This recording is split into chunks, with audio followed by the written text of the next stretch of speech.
Yes, I bought one of my childhood dream cars, and no, don't worry, I didn't sell the Camaro. But before I reveal the car to you, I want to briefly just share my background in cars. Hang with me, I promise this will help. Yes, this is me, skater shoes, jean coat jeans, and my first real car. A 1991 Nissan Sentra that I paid $100 for. It had a massive oil leak and so many other issues that my dad, my grandpa, all of us worked on. But honestly, to me, it was perfect. I sanded the entire car, paid to have it painted, and honestly, just loved that car, and man, I miss it. Most of you know me for big, loud, fast V8s. I owe that to my dad, I owe it to his GTO, and honestly, several awesome movies like Vanishing Point and Gone in 60 Seconds. However, muscle cars weren't always my passion. Fact is, I love all cars. When I was 15 years old, I worked at a car wash on 17th Street in Idaho Falls, Idaho. In this picture, it's not even the one that I worked at. It doesn't even exist anymore. It's now, I think, a Les Schwab tire. But one of, if not my favorite job that I ever had. It was a spot to be because day in and day out, people pulled up in their amazing rides. It also just so happened that the Fast and Furious came out during that time. Man, I remember that summer. Also, Mountain Dew Code Red came out around that time. Weird fact. That movie changed the scene. The car wash was flooded with cars that were lowered, with loud exhaust, with turbos, and I was in heaven. I can't tell you how many times I saw that movie or listened to the soundtrack. For whatever reason, and this just always reminds me of summer, I also listened to Stain Break the Cycles album and Hybrid Theory by Linkin Park over and over and over again. So as all these cars flooded to the car wash, I developed a love for JDM cars and really anything that you could strap a turbo on. And as all of us kind of talked at the car wash about the fastest cars around town growing up, there was always kind of a legend. There was always a legend that I heard that there was this twin turbo monster that beat every car on the street. And guys, I bought it.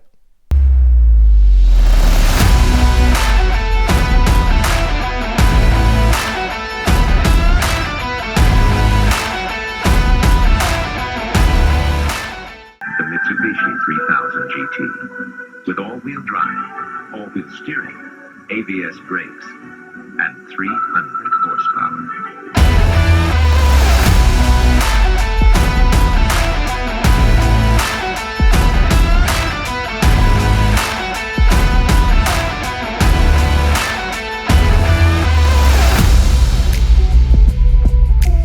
Mitsubishi, the word is getting around.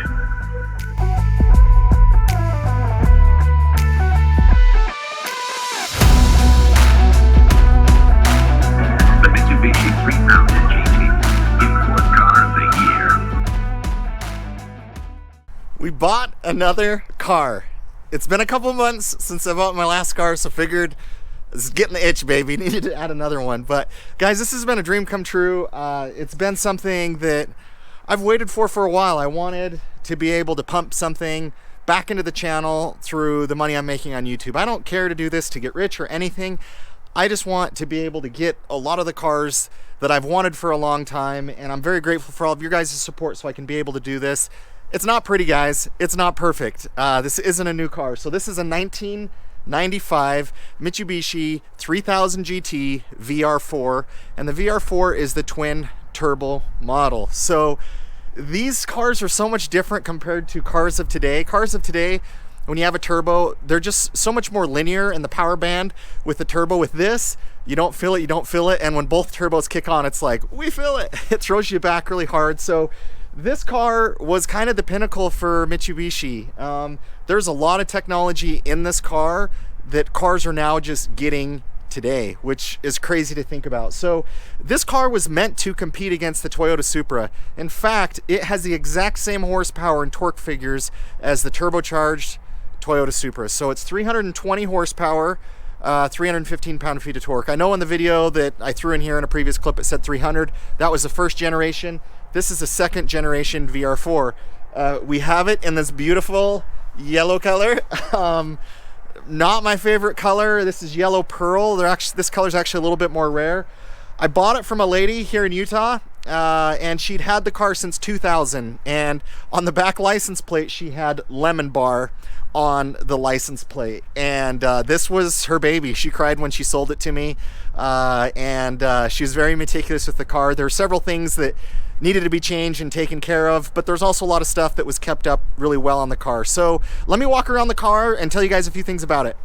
All right, so let's talk a little bit about the technology of this car, because really it was just ahead of its time. So this is an active aero, so this actually comes up depending on certain speeds that you get to, and there's actually a lip here in the front that will come down as well. Mine doesn't, because I think she ripped it off, or at least a curb ripped it off, but it comes down. This is active aero, so at certain speeds that's activated for better handling. Something else that's really unique is this car has 4-wheel steering. Not a lot, but at certain speeds, these wheels do move a little bit to improve the handling characteristics of the car. Something else that's really cool about the car, in my opinion, it might sound silly, but it has bolsters that move in and that move out, and the switch is just right there for it. And the active aero switch that I was just telling you guys about is just right there past the shifter. So this is a 6-speed manual. The first versions were 5-speed, so of course I had to get a manual transmission. So what's really cool too, actually just jumping back into it, is this doesn't have it, and I'm not sure which models do or what years, but over here on the far left actually had active exhaust. Can you guys believe that? In the 90s, active exhaust. So if you put it in sport mode, it actually opened up the exhaust and it sounds quite a bit louder from what I am told. So definitely very cool. It is twin turboed, so you can see up here, you can see where you're at in terms of how much boost you're building, which is really cool. Don't know how accurate it is, but we got 98,000, almost 99,000 miles on here. I figured about they put 3,000 miles a year in owning it. So the lady I bought it from, she bought it in the year 2000, and the previous owner was a female as well, and so they obviously love the color. They did a great job taking care of the car. You can see down here we do have an equalizer in here. What was crazy is when I bought this car, she said, Austin, the stereo's locked. And I'm like, what do you mean the stereo's locked? And there's actually a code that you can put in that prevents the unit from playing. So what's crazy is, guys, have you seen an auxiliary cord?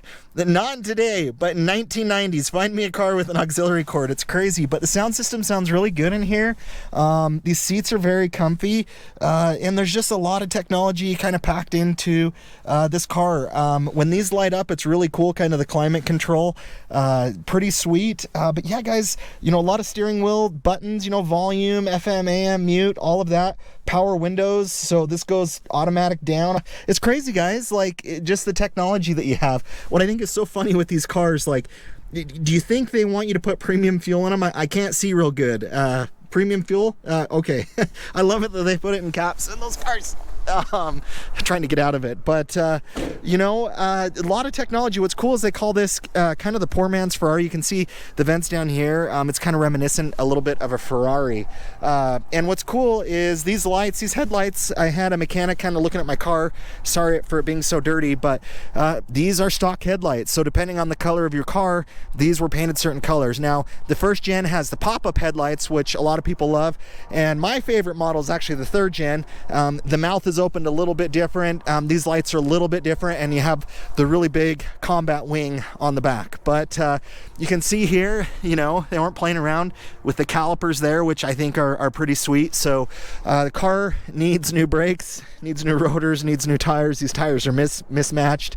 Power antenna goes up and down, although we have some work to do there as well.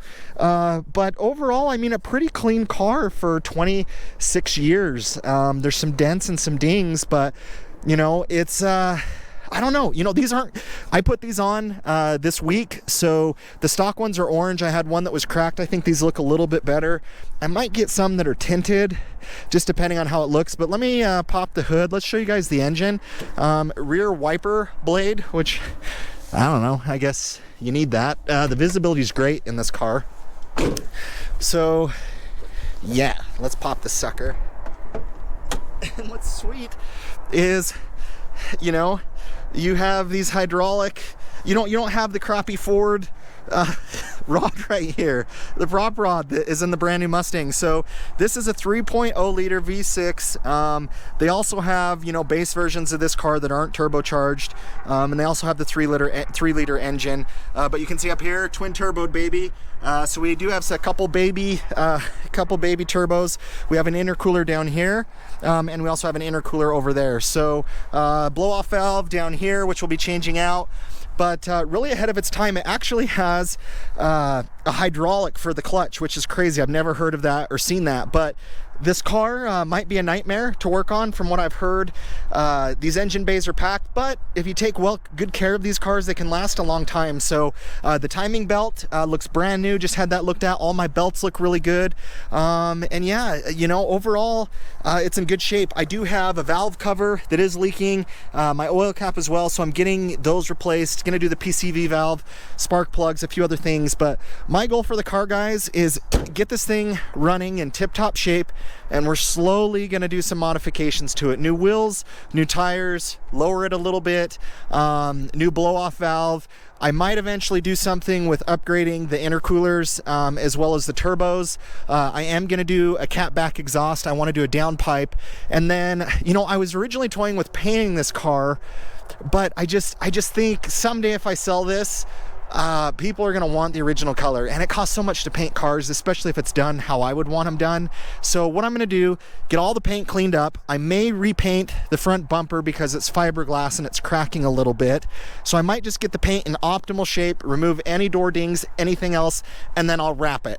So that way, if somebody wants the original paint underneath it, it's there, it's protected, and somebody can enjoy it. So, you know, this car, like I said, is kind of the pinnacle for Mitsubishi. I know in the late 80s, they were extremely profitable, and they pumped a lot of engineering, a lot of time, a lot of resources into this car.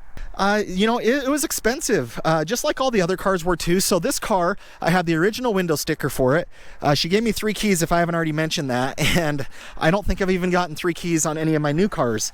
But anyways, this car retailed for $43,000 in 1995, just over it. So it was shipped from Japan. I think it was to Oregon, maybe Washington. So this car has lived in Utah its entire life. That can be a good thing, can also be a bad thing. But you know, really low miles considering it's 26 years old, almost 27 years old. So, you know, overall, good shape, a lot of work that needs to be done. But because this car has so much technology, and even though it matched the Supras for horsepower figures and everything, this car is a fat bottom girl. She weighs about 3,800 pounds, so it's about 400 pounds heavier than the Supra, maybe even 500 pounds, or 6 actually. Don't really know. Maybe someone on here knows more than me. I'm sure someone always does. But so this car weighed a lot. It was expensive, and you know, I don't know. I think they're unique. If you look on Auto Trader today, you can only find 4 VR4s in the country. I'm sure not everybody's using Auto Trader to sell their VR4s, but they are shooting up in price, especially one in good condition with the low miles. You know, this one isn't considered low miles. I mean, it is still really good, don't get me wrong, but there's some people that have 30,000 mile cars and 20, but still 98, almost 99 for what this car is, 26 years old. I'll take it. I think it's really good from that standpoint. So, you know, this was a performance car, it's a sports car. It's really fun to drive.